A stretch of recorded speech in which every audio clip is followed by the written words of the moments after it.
வணக்கம். இன்னைக்கு நாம ரொம்ப ஆழமா அலசப் போற ஒரு புத்தகம் மைக்கேல் சிங்கரின் சுயசரிதானையா தி சரண்டர் எக்ஸ்பெரிமெண்ட். இந்த புத்தகத்தோட மைய கருத்தை கொஞ்சம் எப்படி சொல்றது, நம்ம யோசனைக்கு அப்பாற்பட்டது. ஒரு மனுஷன் தன் வாழ்க்கையோட சண்டை போடுறதை நிறுத்திட்டு வாழ்க்கை போற போக்குல தன்னை முழுசா ஒப்படைக்க முடிவு பண்ணா என்ன நடக்கும்? இதுதான் அந்த கேள்வி. இந்த கேள்வியோட சிங்கர் கிட்டத்தட்ட 40 வருஷம் ஒரு பரிசோதனைய வாழ்ந்து பார்க்கறாரு. நினைச்சு பாருங்க, நீங்க வாழ்க்கையில முன்னேறணும்னா ஒரு இலக்கு வேணும், திட்டம் வேணும், போராடணும்னு நம்ம நினைக்கிறோம். ஆனா சிங்கர் கேக்குறாரு, ஒருவேளை நம்மளோட சின்ன ஆசைகளை தாண்டி வாழ்க்கை நமக்காக ஒரு பெரிய திட்டத்தை வச்சிருந்தா என்ன பண்றதுன்னு. ஆமா, அந்த பயணம்தான் சுவாரஸ்யமே.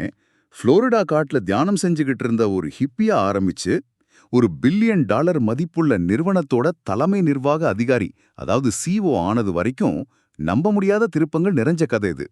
வாங்க, இந்த சரணடைதல் பரிசோதனையில என்னதான் நடந்ததுன்னு விரிவா பார்க்கலாம். பார்க்கலாம். இங்க நாம கவனிக்க வேண்டிய அடிப்படை கேள்வி இதுதான்.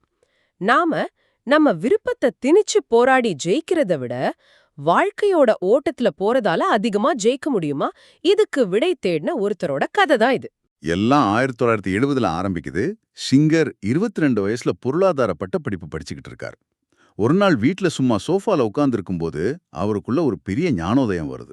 நம்ம எல்லாருக்குமே உள்ளுக்குள்ள ஒரு வாய்ஸ் பேசிட்டே இருக்கோம்ல, அப்படி பண்ணாத, எப்படி பண்ணு, அவங்க என்ன நினைப்பாங்கன்னு ஒரே புலம்பல். அந்த நிமிஷத்துல சிங்கர் ஒன்னு புரிஞ்சுக்கிறாரு. அந்த மனக்குரல் நான் இல்ல, நான் அதை வேடிக்கை பார்க்குற ஒரு சாட்சி மட்டும்தான் உணர்றார். இதுதான் அந்த பயணத்தோட முதல் படி. இது சாதாரண விஷயம் இல்ல. நம்மள் பெரும்பாலானவங்க அந்த மனக்குரல் தான் நான்னு நினைச்சுக்கிட்டு இருக்கோம். அது பயந்தா நாம பயப்படுறோம், அது கவலைப்பட்டா நாம கவலைப்படுறோம்.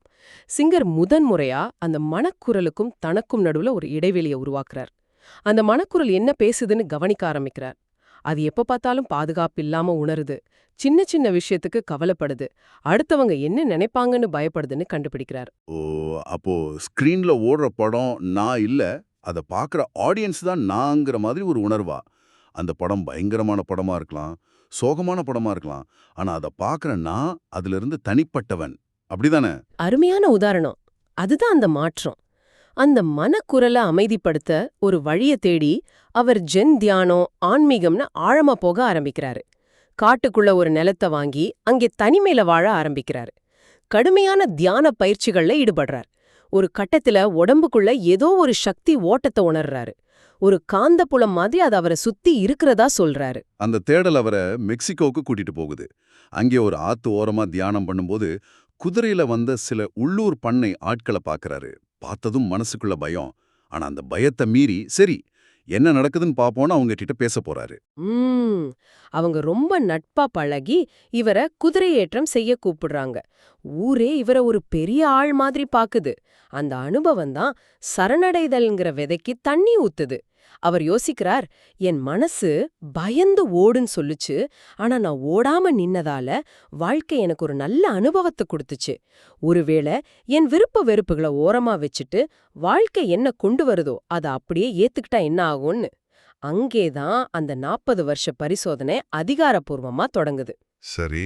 அந்த பரிசோதனை ஆரம்பிச்ச உடனே அவரை விசித்திரமான திசைகள்ல இழுத்துட்டு போக ஆரம்பிக்குது.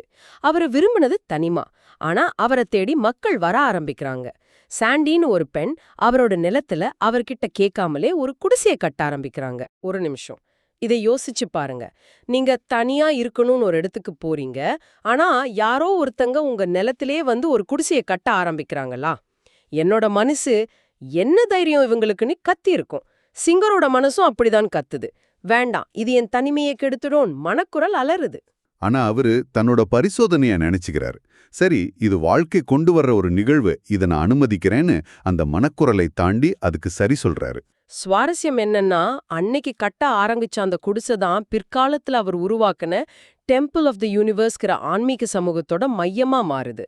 பல முக்கியமான நிகழ்வுகள் அங்கே நடக்குது. அப்போ வாழ்க்கைக்கு அவரோட மனசை விட அதிகமா தெரிஞ்சிருக்கு. இதுதான் சரணடைதலோட செயல் வடிவம். மனசு சொல்றத கேட்கறது, ஆனா அதுக்கு அடிமையாகாம வாழ்க்கையோட ஓட்டத்துக்கு வழிவிடுறது.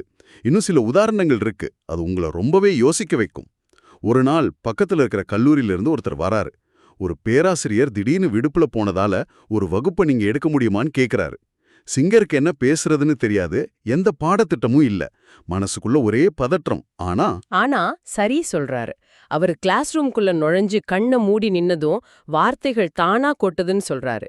இயற்பியல், உயிரியல், மதம்னு எல்லாமே ஒரே உண்மையோட வெவ்வேறு முகங்கள் தான்னு அவர் பேசின பேச்சு மாணவர்கள் மத்தியில பயங்கரமா ஹிட் ஆகுது. அப்படியா? ஆமா, அந்த வகுப்பு அவ்ளோ பிரபலமாகுது.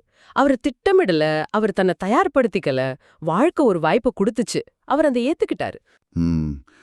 சரி, இது ஒரு அறிவு சார்ந்த விஷயம். ஆனா உணர்வு ரீதியா சவாலான விஷயங்கள்லயும் இது வேலை செய்யுமா? பக்கத்து வீட்டுக்காரர் ஒரு நாள் வந்து அதி தீவிர பாதுகாப்புள்ள சிறையில இருக்கிற ஒரு கைதியை சந்திக்க முடியுமான்னு கேட்கிறார்.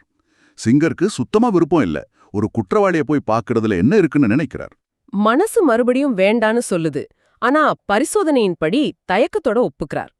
அந்த ஒரு சந்திப்பு அடுத்த 30 வருஷத்துக்கும் ஒரு பெரிய சிறைப்பணியா மாறுது. அந்த சிறையில தியான குழுக்களை ஆரம்பிச்சு பல கைதிகளோட வாழ்க்கையில ஒரு பெரிய மாற்றத்தை ஏற்படுத்துறார். அவர் சுயநலமா தியானம் செய்யணும்னு நினைச்சு ஆரம்பிச்ச பயணம் அவரை சுயநலமில்லாத சேவைக்கு கொண்டு வந்து விடுது. இது அவர் திட்டமிட்டதை விட ரொம்ப பெரிய நிறைவான அனுபவமா மாறுது. சரி, ஆன்மீக விஷயங்கள், சேவையெல்லாம் ஒரு பக்கம் இருக்கட்டும். ஆனா ஒரு துறவி ஒரு $1 பில்லியன் கம்பெனியோட CEO ஆனதுதான் இந்த கதையோட நம்ப முடியாத உச்சம். அது எப்படி நடந்தது? அதுவும் ஒரு விபத்து மாதிரி தான் ஆரம்பிக்குது. ஒரு நாள் ஒரு போலீஸ் அதிகாரி அவர் வீட்டுக்கு வர்றார். சிங்கர் ஏதோ பிரச்சனைன்னு நினைக்கிறாரு. ஆனா அந்த அதிகாரி, என் கேரேஜ் கதவை சரி பண்ணி தர்றீங்களான்னு ஒரு சின்ன கட்டுமான வேலைக்காக பேக்குறார். அதுக்கும் சரணடைகிறார். ஆமா, அந்த ஒரு சின்ன வேலை இன்னும் பல வேலைகளை கொண்டு வருது. கடைசியில பில்ட் வித் லவ் அப்படின்னு ஒரு கட்டுமான நிறுவனத்தையே ஆரம்பிக்கிறார். அந்த பேரே நல்லா இருக்குல்ல. 1970களோட ஹிப்பி கலாச்சாரத்தை பிரதிபலிக்கிற மாதிரி ஒரு பேரு. ஆனா அது ஒரு நிஜமான வெற்றிகரமான தொழிலா மாறுது. கரெக்ட். இதுல ஒரு தனிப்பட்ட ஈர்ப்பு இருக்கு. அது மட்டும் இல்ல, பில்டர் உரிமம் தேவைப்படும் போது தற்செயலா ஒருத்தர் வந்து தன்னோட உரிமத்தை சிங்கர் பயன்படுத்திக்கலாம்னு சொல்றார். எல்லாம் தானா அமையுது. மீண்டும் அதே முறைதான். தேவை எழும்போது தீர்வு தானா வருது. ஆமா, சிங்கர் அதை தேடி போகல, வாழ்க்கையின் ஓட்டத்துக்கு தன்னை திறந்து வச்சிருந்தார். அவ்வளவுதான். பர்சனல் கம்ப்யூட்டரை பாக்குறாரு. அதை பார்த்ததும் அவருக்கு பிடிச்சு போய் ஒன்னு வாங்கி புரோகிராமிங் கத்துக்கிறாரு. உடனே உள்ளூர் வியாபாரிகள் சின்ன சின்ன மென்பொருள் உதவி கேட்டு வர ஆரம்பிக்கிறாங்க. அது பர்சனலைஸ்டு புரோகிராமிங்னு ஒரு நிறுவனமா மாறுது. அடுத்ததுதான் கதையோட திருப்பு முனை. 1980ல ஒரே நாள்ல 2 வெவ்வேறு ஆட்கள் அவரை தேடி வந்து மருத்துவமனைகளுக்கான பில்லிங் மென்பொருளை உருவாக்கி கொடுக்க முடியுமான்னு கேக்குறாங்க. அது ஒரு மிகப்பெரிய, ரொம்ப சிக்கலான வேலை. தனியொராளா செய்யவே முடியாதுன்னு அவரோட மனசு சொல்லியிருக்கலாம். ஆனா வாழ்க்கை தனக்கு கொடுத்த அடுத்த வேலை இதுதான் ஏத்துக்கிட்டு முழு மனசோட அதுல இறங்குறாரு. ஆனா இங்க ஒரு முக்கியமான வேறுபாடு இருக்கு. நிறைய பேர் சரணடைதல்னா சோம்பேறித்தனமா இருக்கிறது, முயற்சி செய்யாம இருக்கிறதுன்னு நினைக்கலாம். ஆனா சிங்கரோட கதை அதுக்கு நேர் எதிரா இருக்கு. கரெக்ட். காரைக்கை ஒரு வேலையை கொடுத்ததும் அவர் அதை முழு ஈடுபாட்டோட, முழு கவனத்தோட செய்யறார். அத பிரபஞ்சத்துக்கான பரிசு மாதிரி நினைச்சு பேரார்வத்தோட கோட் பண்றார். இதுதான் அந்த முக்கியமான நுணுக்கம். ஆமா, சரணடைதல் 2 படிநிலைகளை கொண்டது. முதல்ல, வாழ்க்கை உங்களுக்கு முன்னாடி கொண்டு வந்து வைக்கிற வேலைய எந்த விதமான மனத்தடையும் இல்லாம ஏத்துக்கிறது. 2வது, அந்த வேலைய உங்களோட முழு திறனையும் ஆற்றலையும் கொடுத்து செய்யறது. சிங்கர் தன் விருப்பத்தை தான் கைவிட்டாரே தவிர முயற்சியை ஒருபோதும் கைவிடல. அந்த மென்பொருள் தான் தி மெடிக்கல் மேனேஜர். அது அந்த துறையில ஒரு புரட்சியே ஏற்படுத்துது. ஆனா இங்க ஒரு கேள்வி வருது. இதெல்லாம் வெறும் அதிர்ஷ்டமா இருக்கலாம் இல்லையா? கரெக்டான நேரத்துல கரெக்டான இடத்துல அவர் இருந்திருக்காரு. பர்சனல் கம்ப்யூட்டர் புரட்சி அப்பதான் ஆரம்பிச்சுது. இது வாழ்க்கையின் ஓட்டமா, இல்ல அவர் ஒரு புத்திசாலியான ஆள் சரியான தொழில்நுட்ப அணைய பிடிச்சுக்கிட்டாரா? நல்ல கேள்வி. சிங்கரே இத விளக்குறார். அவர் அந்த அலைய தேடி போகல. மருத்துவ பில்லிங் மென்பொருள் உருவாக்கணும்னு அவருக்கு எந்த ஆசையும் இல்ல. தேவை அவரை தேடி வந்தது. அவர் செஞ்சதெல்லாம் அந்த தேவைக்கு சேவை செய்யறது மட்டும்தான். அவர் ஒரு வாய்ப்பை பிடிச்சு பணக்காரராகணும்னு நினைக்கல. தனக்கு முன்னாடி வந்த வேலையை சரியா செய்யணும்னு மட்டும்தான் நினைச்சார். அந்த மனநிலை தான் வித்தியாசத்தை ஏற்படுத்துது. அந்த மென்பொருள் மிகப்பெரிய வெற்றி அடையுது. அவரோட சின்ன நிறுவனம் பிரம்மாண்டமா வளருது. பொதுப்பங்கு வெளியிட்டு இன்னொரு நிறுவனத்தோட இணைஞ்சு கடைசியில அவரை வெப்எம்டிங்கிற ஒரு $1 பில்லியன் நிறுவனத்தோட இணை தலைமை நிர்வாக அதிகாரியா மாத்துது. காட்டுல தியானம் செய்ய விரும்பின ஒருத்தர் ஒரு பப்ளிக் கம்பெனியோட போர்ட் ரூம்ல உட்கார்ந்திருக்காரு. இந்த முரண்பாடு தான் பிரமிப்பா இருக்கு. ஆக அவரோட பரிசோதனை ஒரு பெரிய வெற்றி கதை மாதிரி தெரியுது. ஆனா சரணடைதல்ங்கிறது நல்ல விஷயங்களுக்கு மட்டும் இல்ல. வாழ்க்கை ஒரு கெட்ட கனவை கொண்டு வந்தா என்ன பண்றது? 2003ல அதுதான் நடக்குது. ஆமா, ஒரு நாள் காலையில FBI அவரோட நிறுவனத்தை திடீர்னு சோதனை போடுறாங்க. ஹெலிகாப்டர்கள், ஆயுதமேந்தின வீரர்கள்னு அந்த இடமே போர்க்களம் மாதிரி மாறுது. என்ன நடக்குதுன்னே யாருக்கும் புரியல. இதுதான் அவரோட 30 வருஷ பயிற்சியோட உச்சக்கட்ட சோதனை. நிறுவனத்தோட முன்னாள் அதிகாரி ஒருத்தர் தான் செஞ்ச தப்பிலிருந்து தப்பிக்க சிங்கர் மேல பொய்யான நிதி மோசடி குற்றச்சாட்ட அரசாங்கத்துக்கிட்ட சொல்றார். அதனால சிங்கர் பல வருஷங்கள் சிறை தண்டனை கிடைக்கக்கூடிய ஒரு பெரிய வழக்குல சிக்கிக்கிறார். பொறுங்க, ஹெலிகாப்டர், ஆயுதமேந்தின வீரர்கள், அவரோட முதல் உணர்வு அமைதியா. இதுதான் இந்த புத்தகத்திலே நம்ப முடியாத ஒரு விஷயம். எப்படி ஒருத்தரால அப்படி இருக்க முடியும்? அவர் சொல்றார், அது தானா வந்ததுன்னு. இத்தனை வருஷமா மனக்குரலை கவனிச்சு அதிலிருந்து விலகி இருந்த பயிற்சி அந்த நெருக்கடியான நேரத்துல அவரை காப்பாத்துது. அவர் புத்தகத்துல எழுதுறார், நான் நிரபராதின்னு எனக்கு தெரியும், அதனால பயப்பட ஒண்ணும் இல்ல. இது வாழ்க்கையோட ஓட்டத்துல வர்ற இன்னொரு அத்தியாயம். இத நான் எதிர்கொள்ளணும். இதுதான் யதார்த்தம். இதை எதிர்கொள்ளுங்கிறது தான் அவரோட தாரக மந்திரமா மாறுது. ஆமா, ஆனா அந்த சட்ட போராட்டம் ரொம்ப கடுமையானது. பல வருஷங்கள் நீடிக்குது. அந்த வழக்குக்காக கிட்டத்தட்ட $190 மில்லியன் மேல செலவாகுது. அவரோட பேரும் புகழும் கெடுக்கப்படுது. 30 வருஷமா அவர் செஞ்சுகிட்டு இருந்த சிறைப்பணி நிறுத்தப்படுது. எல்லாம் தலைகீழா மாறுது. ஆனா அந்த நேரத்தை அவர் வீணாக்கல. வெளியுலகத்தோட தொடர்பு குறைஞ்ச அந்த நேரத்தை அவரோட இன்னொரு புகழ்பெற்ற புத்தகமான தி அன்டெதர்ட் சோல் எழுதுறதுக்கு பயன்படுத்திக்கிறார். ஓ, அப்படியா? கடைசியில பல வருஷ போராட்டத்துக்கு பிறகு 2010ல எல்லா குற்றச்சாட்டுகளும் கைவிடப்படுது. நீதிபதிய அரசாங்கத்தோட வழக்க கடுமையா விமர்சிச்சு தள்ளுபடி செஞ்சிடுறார். சரணடைதல்ங்கிறது வெற்றியை ஏத்துக்கிறதுக்கு மட்டும் இல்ல, துன்பத்தையும் அமைதியா எதிர்கொள்றதுக்கான ஒரு சக்தி வாய்ந்த கருவின்னு அவர் நிரூபிக்கிறார். அப்போ 40 வருஷத்துக்கு பிறகு அந்த வாழ்க்கை சூறாவளி அவரை எங்கே ஆரம்பிச்சாரோ அங்கேயே கொண்டு வந்து விட்டுடுது. காட்டுல, அவரோட கோவில்ல. ஆனா இப்போ எல்லாம் மாறி இருந்தது.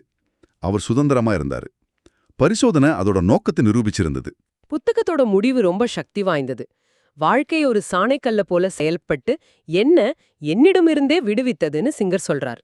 வாழ்க்கை தனக்குள்ள எதை கிளறினாலும் சரி, சந்தோஷம், வலி, வெற்றி, தோல்வி, அதை அப்படியே விட்டு விடுறது மட்டும்தான் அவரோட வேலையா இருந்தது. அதோட விளைவு அவரோட சின்ன மனசு நினைச்சு கூட பார்க்க முடியாத ஒரு பிரம்மாண்டமான வாழ்க்கை அவருக்கு கிடைச்சது. இது வெறும் சிங்கரோட கதை இல்ல, இது ஒரு உலகளாவிய தத்துவத்தை பத்தினது.